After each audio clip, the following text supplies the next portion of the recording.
तो यार स्वागत है आप लोग का लीडरशिप जेई नीट चैनल में। मेरा नाम है देवांश मिश्रा और आज के इस वीडियो में हम लोग बात करने वाले हैं कि फिजिक्स में कौन कौन से टॉपिक्स आपके बहुत ज्यादा इंपॉर्टेंट है जेई मेंस 2024 अटेम्प्ट के लिए। यार आज के इस वीडियो में हम लोग ये नहीं बात करने वाले कि यार कौन से चैप्टर्स इंपॉर्टेंट है। हम आज के वीडियो में पूरी एनालिसिस लेकर के आए हैं आप लोगों के लिए कि यार पर्टिकुलर चैप्टर में कौन कौन से टॉपिक्स सबसे ज्यादा इंपॉर्टेंट है। क्योंकि यार अगर आपको इंपॉर्टेंट चैप्टर में इंपॉर्टेंट टॉपिक्स पता है तो क्या आप बहुत ज्यादा सेलेक्टिव नहीं हो गए। और अगर आप बहुत ज्यादा सेलेक्टिव होकर करके अगर स्टडी करोगे अपना तो क्या आपकी प्रिपरेशन एनहांस नहीं होगी। क्या आपको पता नहीं होगा कि एग्जैक्ट किस जोन में सवाल सामने वाला पूछ सकता है। तो अगर आप उन्हीं चीजों को अगर स्ट्रॉन्ग करके बैठे रहोगे तो क्या आपकी प्रिपरेशन बूस्ट नहीं होगी। तो यार जैसे हम मैथ्स में आपके लिए चैप्टर वाइज टॉपिक्स लेकर के आए हुए थे जेईई मेंस 2024 अटेम्प्ट के लिए कि कौन कौन से सब टॉपिक्स आपके इंपॉर्टेंट है पर्टिकुलर चैप्टर में, वैसे ही आज बारी है फिजिक्स की। तो यार ज्यादा लेट नहीं करेंगे, तुरंत शुरू करेंगे physics important topics for JEE Mains 2024 attempt, है ना। तो स्टार्ट करते हैं यार। हमारा जो सबसे फर्स्ट चैप्टर है वो है मॉडर्न फिजिक्स। मॉडर्न फिजिक्स यार पिछले साल भी मॉडर्न फिजिक्स से बहुत ज्यादा सवाल पूछे हुए थे और हमारे मॉडर्न फिजिक्स में photoelectric effect, hydrogen spectrum, Bohr's model, de Broglie hypothesis और मैटर वेव्स बहुत ज्यादा इंपॉर्टेंट है। जिसमें से यार बोर्स मॉडल और डी ब्रागली हाइपोथेसिस तो बहुत ही ज्यादा इंपॉर्टेंट है। जितने भी रेड मार्क करके हम टॉपिक लिखे हैं ना वो बाकी सारे टॉपिक से काफी ज्यादा इंपॉर्टेंट है। तो याद रखना जो रेड मार्क टॉपिक है वो उनको तो बिल्कुल भी छोड़ करके मत जाना। उसी तरीके से यार करंट इलेक्ट्रिसिटी ये भी काफी ज्यादा इंपॉर्टेंट चैप्टर हो जाता है। एक दो सवाल आपको देखने को जरूर मिलेगा। इसमें यार पोटेंशियोमीटर हटा दिया गया है तो उम्मीद करते हैं यार कि मीटर ब्रिज से इस पे जरूर सवाल पूछेगा। तो मीटर ब्रिज इस टॉपिक में इस चैप्टर में यार करके जरूर जाना। पीवाईक्यूज तो भैया सारे चैप्टर्स के सॉल्व कर लेना, लेकिन यार करंट इलेक्ट्रिसिटी में इस बार मीटर ब्रिज काफी ज्यादा इंपॉर्टेंट रोल प्ले करेगा, है ना। वो पोटेंशियोमीटर की जगह ले रहा होगा। तो भैया ये सारे टॉपिक है करंट इलेक्ट्रिसिटी में। उसके बाद हमारे इलेक्ट्रोस्टैटिक्स में ये सारे टॉपिक बहुत ज्यादा इंपॉर्टेंट है, जिसमें से कि एप्लीकेशन ऑफ गॉस लॉ। भैया एप्लीकेशन ऑफ गॉस लॉ पे हर साल सवाल पूछता है ऑलमोस्ट। और एप्लीकेशन ऑफ गॉस लॉ आपको आना चाहिए भैया, काफी ज्यादा इंपॉर्टेंट रोल प्ले करता है। उसके बाद भैया ईएमआई में मोशनल ईएमएफ काफी ज्यादा इंपॉर्टेंट हो जाता है। मोशनल ईएमएफ प्रिपेयर करके जाना, है ना। और उसके बाद फिर यार फराडे लॉ, खैर वो बेसिक सा लॉ है, आप अगर ईएमआई पढ़ रहे हो तो फराडे लॉ आपको आना चाहिए, वो भी काफी इंपॉर्टेंट रोल प्ले करता है। उसके बाद हमारा अल्टरनेटिंग करंट यार, क्वालिटी फैक्टर, पावर फैक्टर, और उसके बाद हमारा RMS value in AC circuits, वो अच्छे से प्रिपेयर करके जाना। क्योंकि यार अल्टरनेटिंग करंट में जनरली हम लोग आरएमएस वैल्यू की ही बात करते हैं, तो इस चैप्टर में यार आरएमएस वैल्यू पे आपको पकड़ होनी बहुत ज्यादा जरूरी है। ये बात आपको पता होना चाहिए कि एवरेज का और ज्यादा एक्यूरेट वर्जन हमारा आरएमएस है और उसमें पूरी सॉल्विंग जो भी आपके सर्किट वाइज सॉल्विंग है, आरएमएस वैल्यू निकालने की, इंपेडेंस निकालने की, म्यूचुअल इंडक्टेंस निकालने की, सारी चीजें आपको आनी चाहिए। बात समझ में आ रही है। तो अल्टरनेटिंग करंट में ये सारे टॉपिक बहुत ज्यादा इंपॉर्टेंट है। उसी तरीके से यार लॉज ऑफ मोशन में apparent weight in lift, friction on incline plane, conservation of momentum, impulse momentum, वैसे तो ये सेंटर ऑफ मास के टॉपिक है बट इसको हम लॉज ऑफ मोशन में ही डाल दिए हैं। आप इसको बस कवर कर लेना इन टॉपिक्स को जिस भी रिस्पेक्टिव चैप्टर के हैं।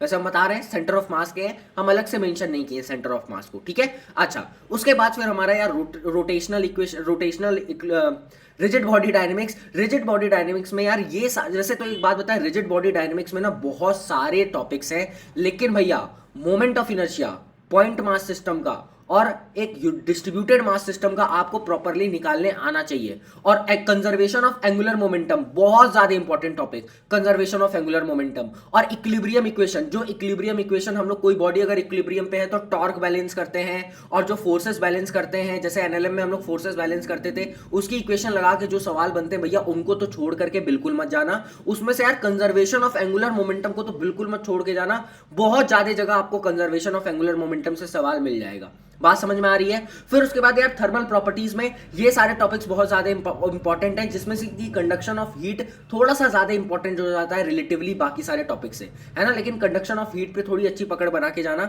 उसके बाद यार मैग्नेटिज्म में सोलेनॉइड और application of Boyd and Savart law, ये आपको प्रॉपर्ली आना चाहिए। और बाकी जो फर्दर टॉपिक है, मूविंग कॉइल गैल्वानोमीटर भी यार प्रिपेयर कर लेना। मूविंग कॉइल गैल्वानोमीटर से बहुत छोटे छोटे सवाल बन जाते हैं कई बार जेईई मेंस में, तो ये वाले पूरे टॉपिक जो है आप प्रिपेयर कर लेना मैग्नेटिज्म के, है ना। उसके बाद यार वर्क एनर्जी पावर में इलास्टिक कोलिजन, अगेन ये सेंटर ऑफ मास का टॉपिक है बट हम यहाँ पे इनपुट डाल दिए हैं। Power, work done by variable forces, ये आपको प्रिपेयर करके जाना है। ऑसिलेशन में याद रखना टाइम पीरियड ऑफ ऑसिलेशन निकालने आपको आना चाहिए। आप देखोगे ना जेईई मेंस का पेपर उठा के तो कई जगह उसने टाइम पीरियड पूछा हुआ है किसी भी पर्टिकुलर ऑसिलेशन का, तो ये सारे टॉपिक्स आप अच्छे से प्रिपेयर करके जाना ऑसिलेशन में, क्योंकि यार ऑसिलेशन में ना कई बहुत ज़्यादा फॉर्मूले होते हैं यार, बहुत ज़्यादा formula, sound wave, waves, oscillation, इसमें बहुत ज़्यादा फॉर्मूलेज होते हैं, तो थोड़ा सा सेलेक्टिव होना पड़ जाता है कई बार बच्चे को कि यार किस जोन में सवाल पूछ रहा है, तो उसके लिए आपको काफ़ी ज़्यादा ईजी हो जाएगा। उसके बाद केटीजी, बहुत ज़्यादा फॉर्मूले, केटीजी अगेन केटीजी थर्मोडायनेमिक्स में बहुत ज़्यादा फॉर्मूले होते हैं, तो ये सेलेक्टिव होकर थोड़ा सा जाना। इंटरनल एनर्जी पीटी कर्व आपको अच्छे से आना चाहिए, अगर आप पेपर उठा के देखो तो पीटी कर्व पे बहुत ज़्यादा सवाल, पीवी कर्व, और आपको इक्वेशन दे देगा और आपको ग्राफ पूछ लेगा, तो ये सारी चीज़ें आपको आनी चाहिए प्रॉपरली। थर्मोडायनेमिक्स में वर्क डन इन आइडियाबैटिक प्रोसेस और आइसोकोरिक प्रोसेस तो अच्छे से रट के जाना, जितने भी फॉर्मूले हैं सीपी सीवी के वो सारे अच्छे से रट के जाना। और ये फर्स्ट लॉ ऑफ थर्मोडायनेमिक और थर्मोडायनेमिक प्रोसेस, वही आइसोकोरिक, आइडियाबैटिक, ये सारी प्रोसेस आपको अच्छे से समझ होनी चाहिए कि क्या हो रहा है ना भैया। उसके बाद हमारा ऑप्टिक्स है, ये लास्ट चैप्टर है। हम टोटल 14 चैप्टर्स, जो कि काफी ज्यादा इंपॉर्टेंट है, अगर आप देख पा रहे हो ना तो ये सारे चैप्टर्स काफी ज्यादा इंपॉर्टेंट है आपके जेईई मेंस 2024 अटेम्प्ट के लिए। और देखा जाए तो यार वैसे भी इन चैप्टर्स का वेटेज हमेशा ज्यादा ही रहता है ना। तो ऑप्टिक्स में हमारा plane mirror, lens mirror combination, lens maker, Young's double slit experiment, focal length of concave mirror, prism combination और रिजॉल्विंग पावर, जिसमें से कि लेंस मेकर और यंग्स डबल स्लिट काफी ज्यादा इंपॉर्टेंट है। तो ये टॉपिक भी, ऑप्टिक्स पूरा चैप्टर ही बहुत ज्यादा बड़ा है यार, रे ऑप्टिक्स, वेव ऑप्टिक्स मिला करके लगभग 1 महीने लग जाता है क्लास में खत्म करने में इस चैप्टर को।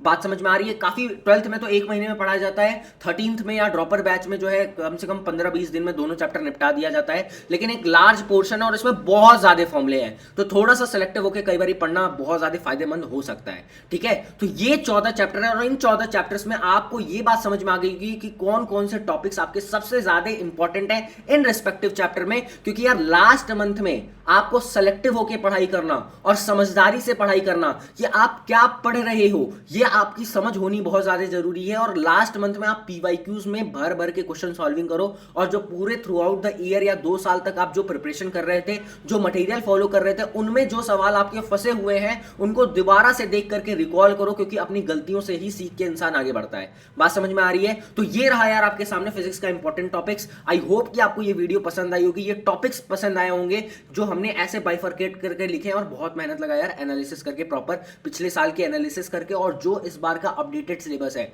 उससे मैच करा करके सारे टॉपिक्स लिए हैं। 1-2 टॉपिक अगर मान लो मिस बाई चांस अगर गलती से आ गए हो तो वो आप देख लेना, लेकिन यार मैंने अपने तरफ से पूरी कोशिश की है कि जो डिलीटेड टॉपिक है उसमें उन टॉपिक्स को इसमें ना इंक्लूड किया जाए। और वैसे भी आपको पता हो तो भैया फिजिक्स के पोर्शन में ज्यादा कोई डिलीटेड टॉपिक नहीं है, ज्यादा प्रॉब्लम आपको केमिस्ट्री में ही आएगी। बात समझ में आ रही है? तो ये रहा यार आपके सामने। आई होप कि आपको ये वीडियो पसंद आई होगी। ध्यान रखना अपना और अच्छे तरीके से पढ़ाई करते जाओ, और कमेंट में कमेंट डाउन करो कि इसी तरीके से आपको केमिस्ट्री के भी इंपॉर्टेंट टॉपिक्स चाहिए या नहीं चाहिए। तो यार वीडियो अच्छी लगी है तो अपने दोस्तों के साथ भी जरूर शेयर करना, और वीडियो लाइक कर दो, और जो भी आपकी प्रॉब्लम है आप नीचे कॉमेंट डाउन में कॉमेंट कर दो कि ये प्रॉब्लम है, हम उस पर वीडियो जरूर बनाएंगे या आपको वहीं पर रिप्लाई कर देंगे। बात समझ में आ रही है? ध्यान रखना अपना, घर वालों का ध्यान रखना। बाय।